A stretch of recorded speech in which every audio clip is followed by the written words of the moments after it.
Good afternoon. Welcome to the 851 Transport and Infrastructure Committee meeting. First one for January 2025. So hopefully everyone had a safe Christmas and New Year's. I know the year is going quick already. So I'd like to welcome everyone here. Councillor Shelley Curtis, a visitor, welcome along. We'll get straight into it. Attendance apologies, we're all here. So noted, no leave of absence. So noted that. Confirmation of minutes. Do I have a mover for the last? Councillor Young, seconded Councillor Gates. All in favour? Carry. Do we have any conflict of interest declarations for any of the items coming up? So, Neil? We have currently 4 start items, 5.1, 6.1, 6.2 and 6.4. Would anyone like to unstar? Councillor Gates? 5.1, we'll unstar. Sorry, it's 6.1 because it's listed in the forward. I was going to say, wow. But I didn't know which one I should unstar. Which one would you like to unstar, Councillor Gates? I want to ask a question about Owen Park, so 6.1. 6.1, okay, we'll unstar 6.1. So that leaves us 5.1, 6.2 and 6.4. Do I have a mover? Councillor Tozer? Councillor Young? All in favour? Carry. Thank you. So we'll go to 6.1. Councillor Gates, I believe you have a question. I just had a tiny concern because there has over time been suggestions that the long-term use of Owen Park might change. And so I wondered about naming anything unless there's clarity around that. Yeah, I'll bring Mark and Paul in, who've done quite a bit of work. But yeah, in terms of the timeframes around changes to that particular pavilion, Mark, you've obviously heard the question. We can provide some context on any proposed changes. Sorry, through the chair. Look, Councillor Gates, I actually don't know anything about that. I'll have to get back to you on that if you're happy for us to take that on notice. But yeah, we were prepared to come here and speak to the item about the naming, but the future use of the site, I'm not prepared. Okay, I mean, there's nothing definite. I'm absolutely certain of that. But over time, and I think I just read in the paper something about it last week. So I just wondered about the difficulty associated with having something else added to the list of name. But anyway, that's fine. Look, I'm absolutely happy to take that on notice and get back to you with an answer. Thank you. Councillor Tozer? On that note, what is the current lease that the Southport Tigers have? How long is it? Have we done any underlying? No, again, I'll have to get back to you on Councillor Tozer. I don't have that answer. I reckon in general, through the chair, it might be just worth us when we consider a naming exercise to take a look at the underlying asset and the lease provisions and or the tenure involved, just so we can just have that as a standard topic inside the report. Yeah, sure, that makes sense. Did you, Councillor Gates, were you thinking of deferring the matter to full council, or what would you thought? Look, I presume the divisional councillor has been consulted and she's posted about it on her Facebook and today. is supportive. So I don't want to get in the way of that. She's clearly happy with it. I just wondered if there was something you could add to it, but I'm not concerned about it. Okay. I've got no objection. So you happy to move it? Oh, I'm happy to move it, absolutely. I think it would be great that before the full council meeting on Friday we have some clarity around just the tenure and lease, just so we can be clear what's going on. If you're happy through the chair, we can provide that via email out to the committee members and just say this is the status of any future upgrades are planned or anything like that, and the lease provisions. Okay, thank you. Thanks. Seconded Councillor Young. All in favour? Carry. Thank you. 6.3 petition response consideration through traffic along Earle Court. I do have a change of recommendation that I'll put on the screen. I know Councillor Tozer may want to have a conversation. Do we have to change your recommendation? I'm happy to second that, Chair. Happy to move it. Seconder, Councillor Gates. Seconded sight unseen. Sorry, I'm the deputy of this committee and we've had discussions about it. So Okay. If I could just... Yep. Councillor Gates. It was at our briefing, it was brought to our attention that there hasn't been significant consultation and that broader consultation would be favourable. So I'm always happy to consult and get as much information as possible, as are we all, I'm sure. So that was what we discussed at committee at our pre-briefing. Is there a presentation? Can we have some context just for the committee members? Michael, have you got someone? No, there's no presentation, but we do have Renee, who's obviously got quite a bit of background on the matter. I think the context of the conversation with the chair was around the previous broader, effectively a previous submission or a counter submission had been provided back in 1992. So it's around that broader consultation, I guess, of the closure and who was being consulted and who was not. So that's probably the context of the recommendation. Yeah, I think it's important for us to understand that there's concerns there, and there was many issues raised, whether it was safety concern, policing matters. It was obviously introduced as a temporary measure early, I'd say around mid-80s, and obviously opened up. The city is growing, and now other communities in the area would use that particular road. I know there's a petition from a residents of that particular street, which we take on board and we take seriously. But I think it's really important that other community members in the vicinity should be aware of the change and should be part of that community consultation moving forward. Yeah, I mean, normally there's a process in a committee where we ask some questions of the officer before we have a motion, but I'm happy for, I mean, you're chairing the meeting, but are you okay if we ask questions before we discuss and debate? How would you like to go ahead? I'm happy for you to take questions. Obviously, there's a motion here at the moment, but I'm happy to ask questions to the officers. Just want to follow your lead. So happy. So I did have some questions then. The first starts with what a collector road is. Maybe so through you to either Michael or Renee. What's a collector road? How do we differentiate between an access road, a collector road, and the different types of road? Because my understanding is this has been named a collector road at one point? Through the chair. So this road functions as a local rural access street within the city's network. So an access street's primary function is to provide access to the properties that abut that road. They generally carry up to 750 vehicles per day. A collector road, on the other hand, services the wider residential catchment, so it collects traffic from local access roads and distributes it out onto the sub-arterial network. So this particular road, even though the numbers, I think it was $1,200 cars a day, which is significantly above that local access road level. What are the sorts of provisions? Like, let's say the width of the road. So, a local access road, what's its standard width?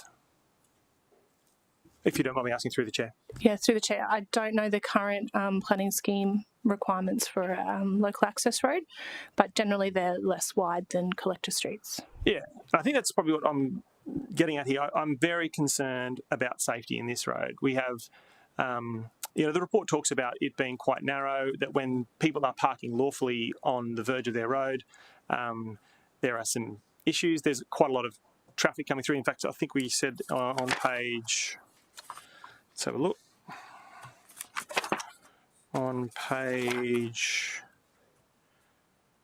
It was 33% of people using this road were not from the local area. Try to find that one. There's 33% are non-local trips. It's on page 32. 33 or 37% of the vehicles using Earle Court during the peak hours and non-local trips. Really speaking to me, saying that of the 1,200 cars that are going through there at a given time, or between 1,200 and 1,000 cars, that a really significant proportion of those are from outside the local area. And I think it'd also be kind of fair. Yeah, I'm trying to just get my head around why we came to a recommendation for not closing it based on the variables, because it seems like it has got some safety issues. You've got the Queensland Police. We write to the Queensland Police Service. Is there anything you could talk about in relation to slowing cars down on that road or widening the road to improve safety? Because at the moment, I'm not sure if that's going to be enough. Renee, could you elaborate on that? Yeah, through the chair. So we do acknowledge that the road is pushing up above that 750 and starting to function not as it was originally intended. However, the analysis of the 10-year crash database indicates that there have been no incidents on this road. And in the report, we also propose some minor upgrades, which are signage and line marking, that we feel will address some of the safety concerns currently by residents. But as far as significant upgrades, I probably wouldn't consider them feasible at this point in time. Yeah, when you say there's been no crashes, has there been reports to you about near misses or things like that? Not that I'm aware of. Right.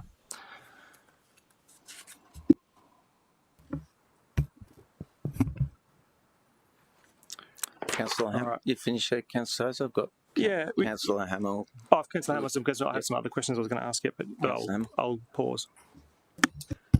Thank you, Chair. I had a question in regards to page 35 and a response from Queensland Fire Service.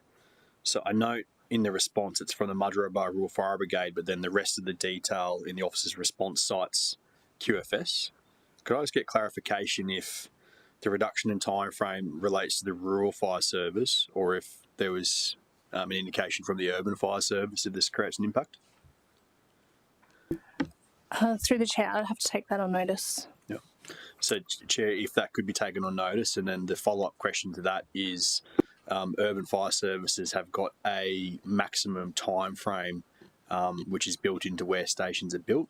So just clarification that this doesn't create any issues for an Urban Fire Service truck getting to a property within the desired service time frame that it's there for would be good. Can I speak to that? Yeah, Councillor Tozer. So knowing the area quite well, the urban environment or the urban service, so the Mudgeeraba Rural Fire Brigade is on the southwest of this area, and it'd be fair to say that they service an area that represents Mudgeeraba and kind of the surrounds Talai. And then as you move further north, you get to Earle Court, and then as you move further north, the Gilston Advanced Down Rural Fire Brigade is probably the closest. It's this road, Earle Court, is probably equidistant between the Gilston Advanced Down Rural Fire Brigade and the Mudgeeraba Rural Fire Brigade. It's probably right in the middle of those two. And then the closest rural fire service is actually on Mudgeeraba Road, which is not too far from the Mudgeeraba Showgrounds. The urban service, my understanding is the urban service actually comes from Robina. But because of the way the roads traverse the hinterland, there would be no difference between going up either Tallow Road or Warrongri Road to get to Earle Court at either end. So I think it'd be fair to say there is a negligible difference between the two because of where this particular road is situated. Councillor Young, did you have a question? Yes, Chairman, my question is in relation to the proposed consultation with the community. I wonder who would undertake that, please, because that's going to inform a further report. Through the chair, we would do that through our normal channels, so through our community consultation engagement team, and we'd do a full comms plan and map all that out when the time comes. Let's follow-up questions after Councillor. Yeah. Councillor Hammond. Yeah. Hammond, sorry. Sorry, Chair, this question's in the same line as that. So I was interested in what's considered the wider community. Yep. Is that a radius to this street? Is it a suburb that we're covering? So how far does that go? And I always guess I'm a bit surprised when the communications plan to be to identify that radius and write directly to those residents, seeking them to give their feedback versus an open consultation piece where we still may not get the amount of people we're looking for to get a qualified response? Yeah, through the chair. So obviously that'll be finalised as part of that comms plan, but at this stage it's a bit hard to describe without a map, but generally the area from Wurrunggeri Road down around through Old Coach, Gold Coast Springbrook Road, and then loop back up to that panorama, so that kind of western Mudgeeraba Talai area. Can I just add that my understanding was that given the response from the Mudgeeraba Rural Fire Brigade, that consultation would occur with along the residents along the streets that are highlighted, like the Panorama, Bailey's Road, Talai Road and Earle Court. And correct me if I'm wrong, but I thought only Earle Court was the subject of the petition. And so those other members and knew nothing of this, so it would impact those people as it impacts the Rural Fire Brigade, which I think is probably the most significant, because in time critical situations it's a definite impact they have advised, so that's one we need to be cautious about. And it does state here, Earle Court open provides alternative access for local properties in the event of a natural disaster, and offers fire rescue crews access to respond to emergencies acting in the area. So that's obviously a bigger consideration that has to be looked at as well. Councillor Tozer. My question is actually through you to maybe to Michael or maybe Renee. When we go through a road closure process, what normally happens? Through the chair. So initially we'd do up some concepts designs and estimates, which we've got some really rough ideas in this instance, but we'd have to, get ground truth them a bit more. We probably then have to do a bit of consultation, and there's also a formal process through the Act that we'd have to apply and do all that paperwork.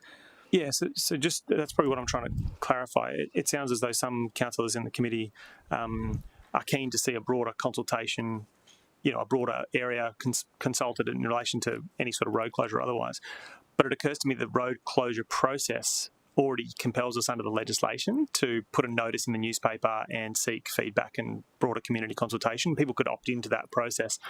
The reason I like that idea is because the alternative that seems to be proposed is that we're using kind of our community service team to consult the community rather than going through the legislative process. Have we ever done road closure consultations through the community service team before? Or that arm that do community consultation? I'm assuming this is a GC have your say team is what you had in mind? Have we ever done road closure notification through them? I'll pass to Renee on that one. Through the chair, I'm not aware in my time at this organisation that we've done that in the past. Yeah, but obviously when we close a road, there's a normal legislative process we go through to consult. We've done that many, many times, correct? Yeah, through the chair. So this was what they're suggesting in this instance is a more targeted community consultation with that local community rather than a more generic newspaper ad that potentially could be missed by someone. Yeah, okay. I'm going to foreshadow a different recommendation, and then when you're ready for debate to start, I'd probably like to speak against your motion if it's okay. So I had some prepared. Any more questions, Councillor? Just one more question from me, because I'm not familiar with us frequently closing public roads. I mean, how often does that happen? Rarely.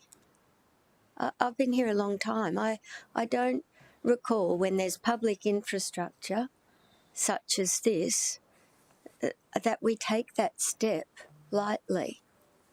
So I don't know. I can't recall one. Can you in your time here, Michael? In my short time, no, and I will pass to Renee, but I guess in circumstances like this, typically where there's, rat running, potential speed, the initial response is to look at local improvements, line marking, signage, understand like closing a road is a very significant response. And Has traffic calming been looked at? typically driven by other drivers and such in the report based on the current information. But Renee may have some context on the number of road closures in her time at council that she's been involved with. Yeah, through the chair, it's not something we take lightly, and it's not something that's done often.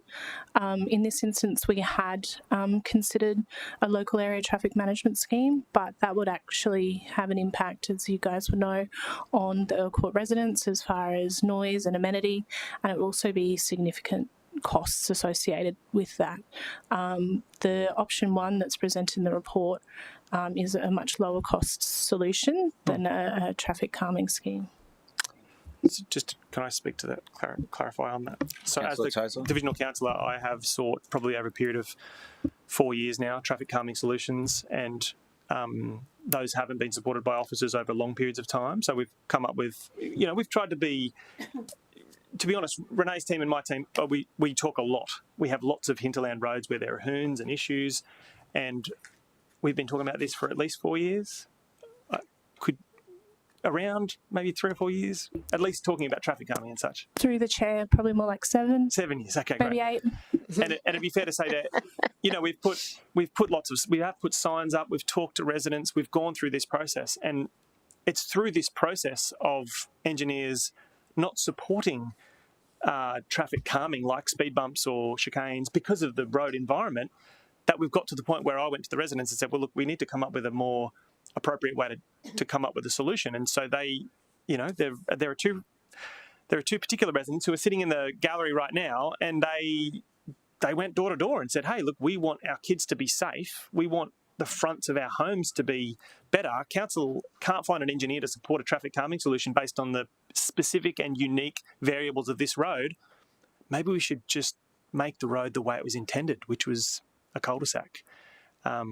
And I think they did it in good faith. So that's to answer your question. We have looked at that over a period of 7 or 8 years, and we unfortunately are where we are today because of the unsuitability of this road for that sort of traffic calming.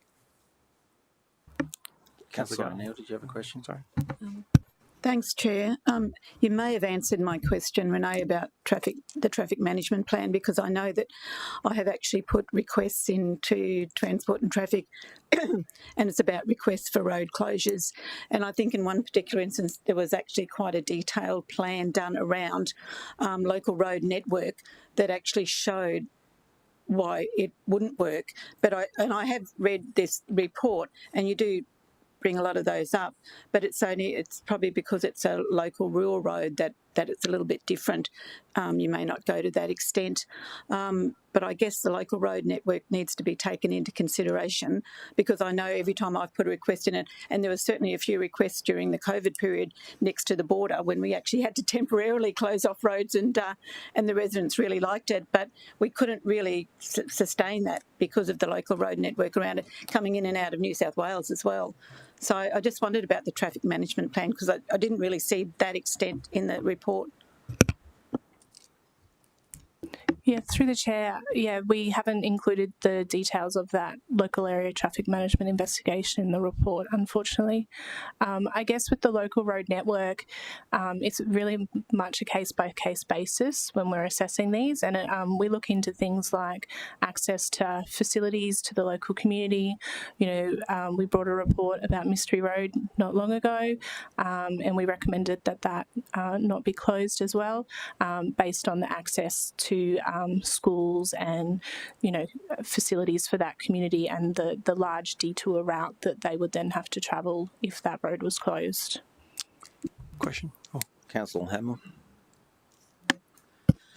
Mr. Chair, in the report it details a response from the city's waste management section, which indicates that they've got a concern that a waste truck wouldn't be able to go down the Connection Road anymore, and that there's 2 properties on Connection Road would have to wheel their bins up to Panorama.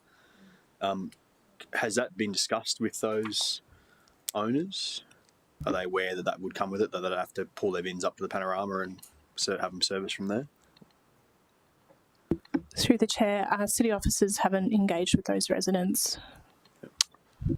maybe through Mr Chair to Councillor Tozer, has he had that discussion with those residents? So I've talked to the petitioners who, my understanding, they have talked to those residents, and my understanding is those residents are supportive of the road closure.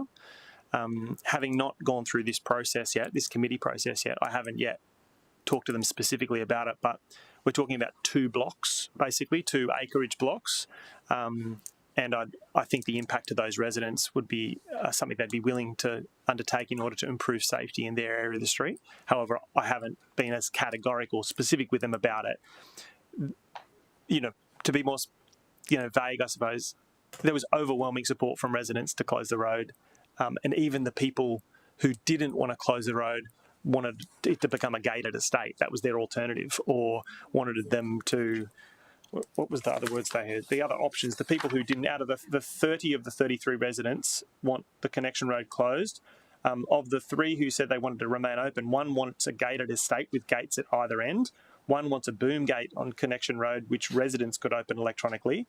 And number 36 would say they wouldn't be opposed if it closed. It would create a drive onto the panorama if for West Access, but they didn't want to sign the petition. So that's the feedback from, specific residents about it. But obviously there'll need to be some consultation. And frankly, the road closure process has a consultation exercise to it, which we'll need to consider. So, Chair, thank the councillor for that additional information. So clarity of that those 2 owners agree, and then clarification that would mean waste management maps are updated to reflect that this is not a road that a waste truck goes down, so that either of those owners sells in the future, the new owner is aware that they don't have a service from their front door, just to make sure that that's clear and then is mapped correctly, was all I was seeking. If it ends up going down that path. Do we have any more questions before we go into debate? I'm happy to open debate. Sorry, can I ask a final question? So my final question is, we touched on just with the question from Councillor O'Neill, the deviation, the impost. So in Mystery Road, I think the example was that there was some significant feedback saying that because of the impact on school traffic. In this case, what is the impact with closing the road for residents travelling from the north to the south or the south to the north? Through the chair, in this instance, the impact is about 2 to 4 kilometres. So depending on the time of day, given the 2 schools along the alternative routes, that could vary greatly.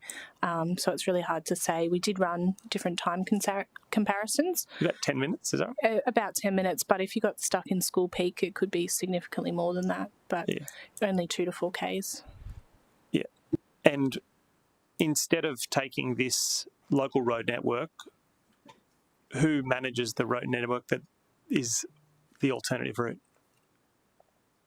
Through the chair, that would primarily occur on the state network.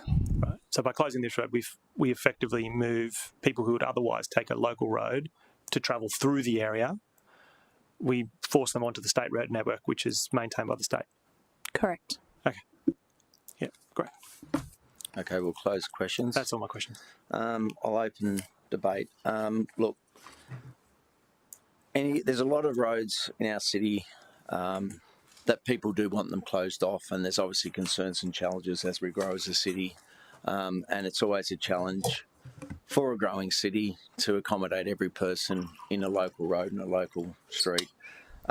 We understand that the petitions are in this particular street alone, but there are other residents that live in that area, broader area, that we need to ensure that they're part of this process. There's been no identification of crashes. There's been discussion of emergency services, and if there was a natural disaster, this is a route that could be used.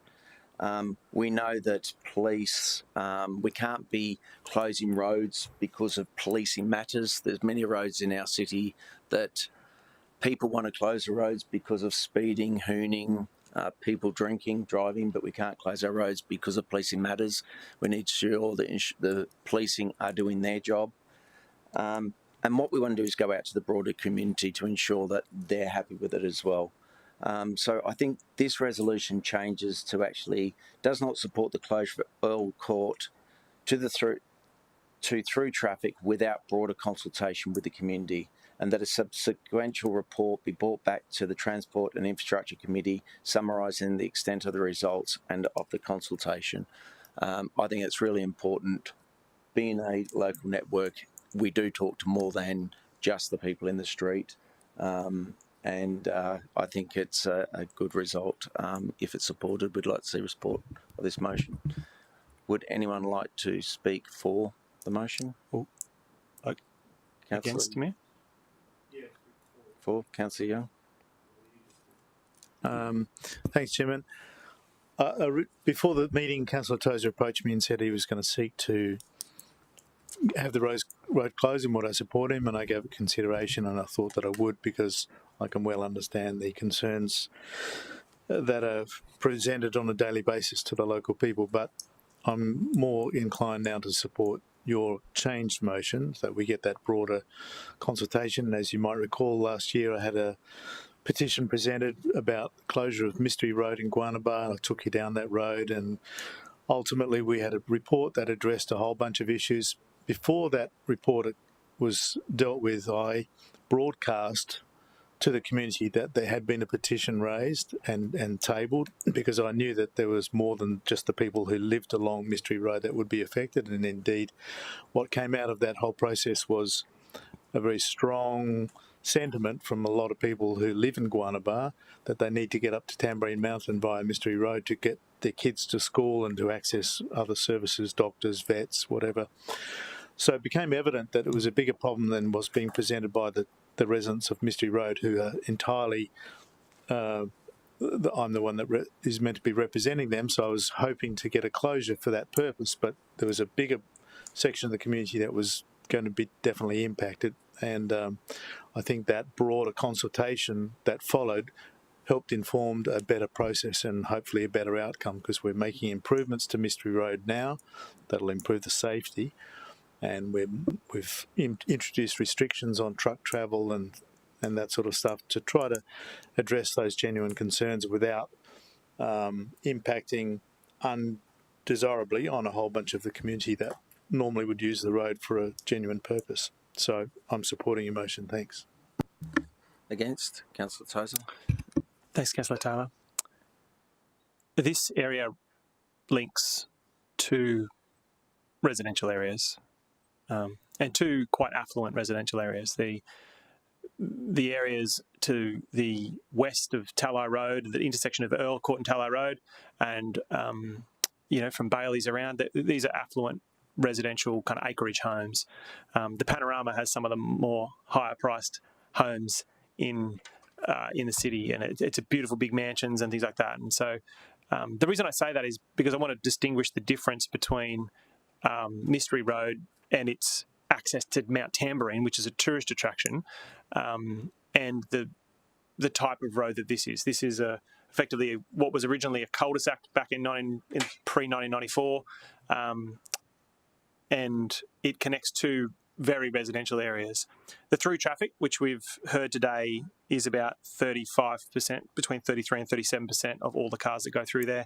The through traffic are people who don't live in the street, and they're taking if you talk to the residents, they'd say it's construction traffic. It's people ducking back from the Talai Golf Club, the shortcut to avoid the RBT, the random breath testing.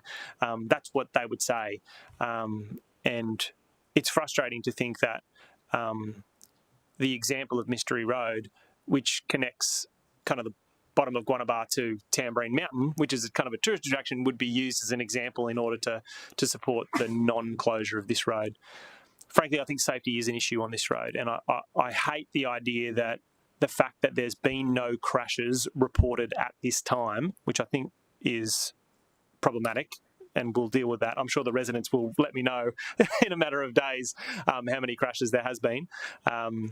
But I do know there's been lots of near misses, and I just think principally we shouldn't be waiting for a crash or a fatality on a very narrow road connecting two residential communities where 30 to 33 to 37% of people are non-local traffic. We shouldn't wait for that before we take action.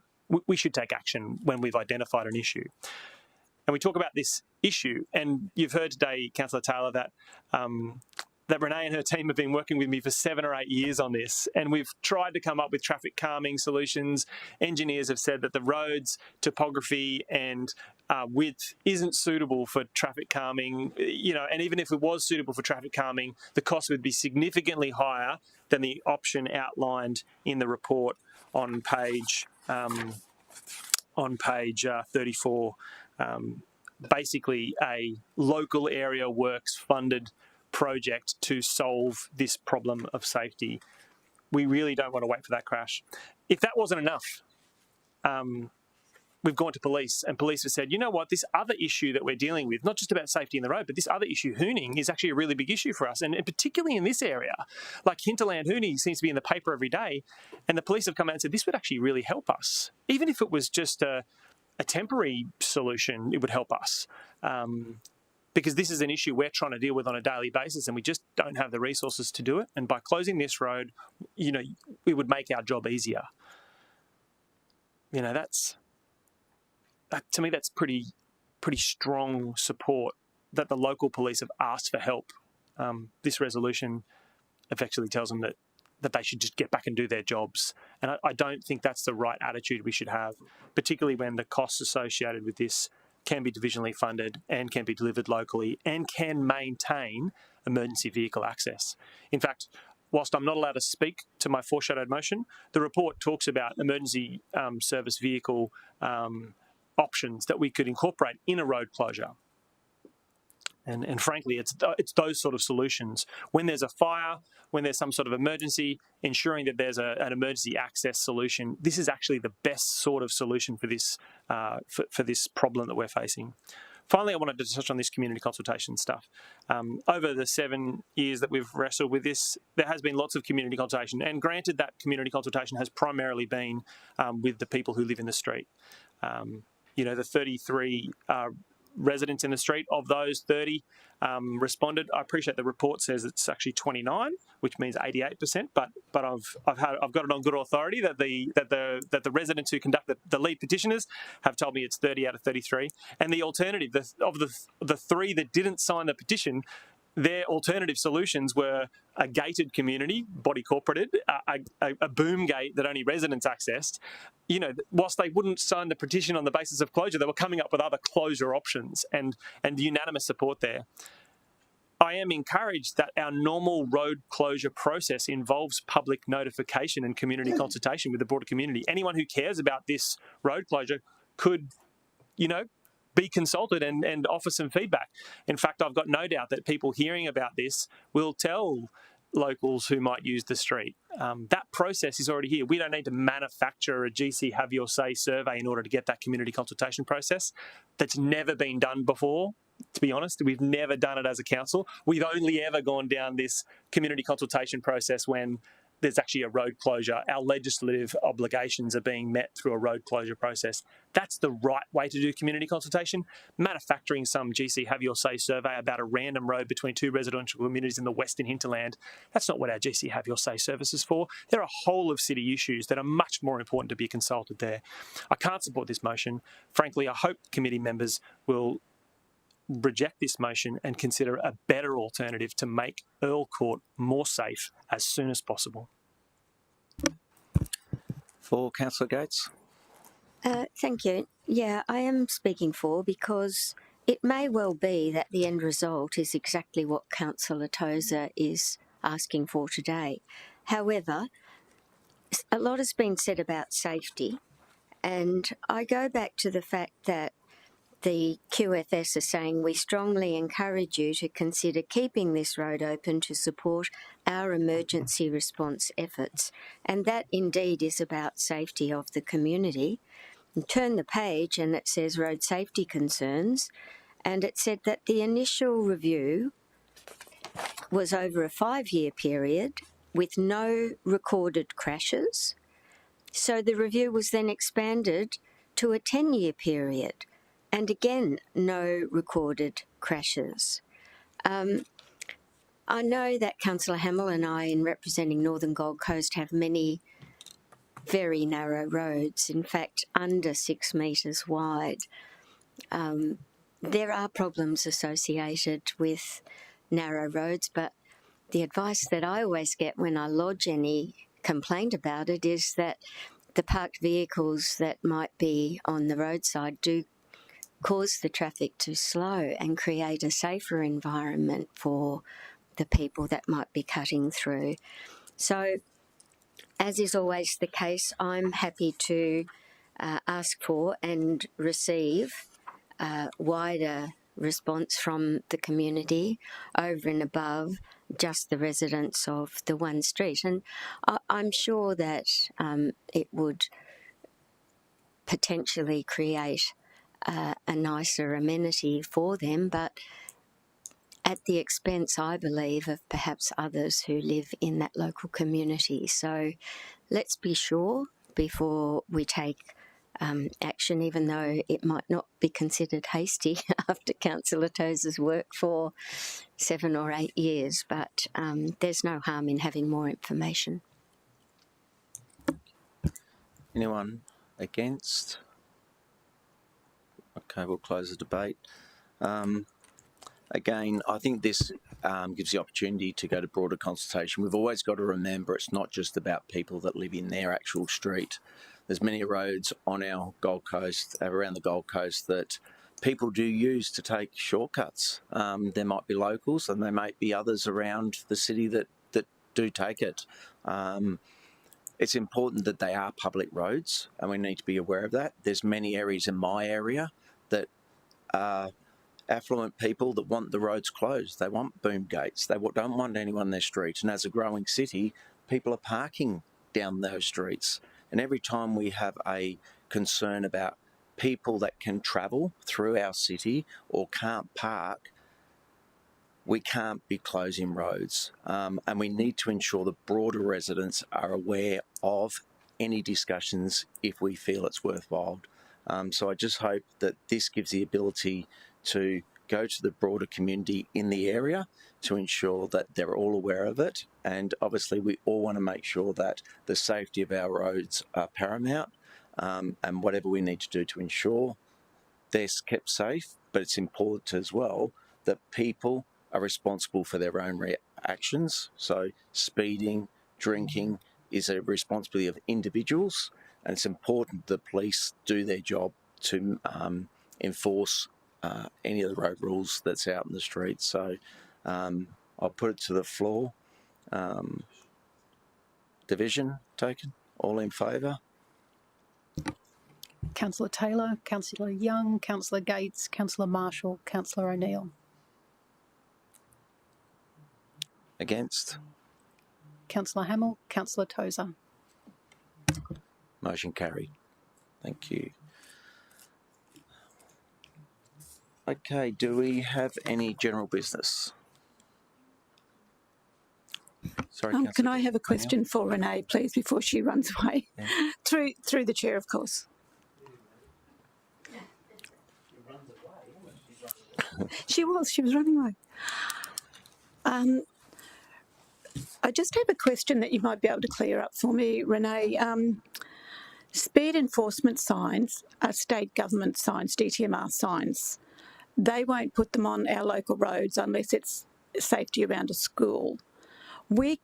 Can you clarify for me, we as a council can't install speed enforcement signs, correct? Through the chair, no, that's not correct. So the actual design of the sign is approved by the state and has to be what that sign looks like. But the decision to install them on our roads is 100% our decision. If we're changing the speed, we then have to go to a committee which has TMR and QPS on it, and it's a committee's decision to change the speed. But as far as putting signs on our road, that's our call. There's obviously criteria around that in the standards and guidelines that we need to adhere to. So I'm not talking about speeds, just, normal speed signs. I mean, if we've just reduced a speed limit in a particular street. So obviously there's some special sign that DTMR put up that actually says it's a speed enforcement sign. So my concern is that we aren't the enforcers. So how can we and I did ask DTMR, could they put a sign up in this road, and they said no, they could not put their sign up in a local road. But I'd already got the advice from our guys that we could not do it. DTMR had to do it. So I'm sort of between. Yeah, through the chair, maybe if we can take this on offline. I'm not sure of the specific sign you're referring to. So once I can see what that sign looks like, I can confirm with you who is and isn't allowed to install it. But there are some like behaviour monitoring and speed monitoring signs that we do have that we can install. But again, we just need to check the criteria around their use. Great, thank you. Thank you. Close the meeting at 13:45. Thank you.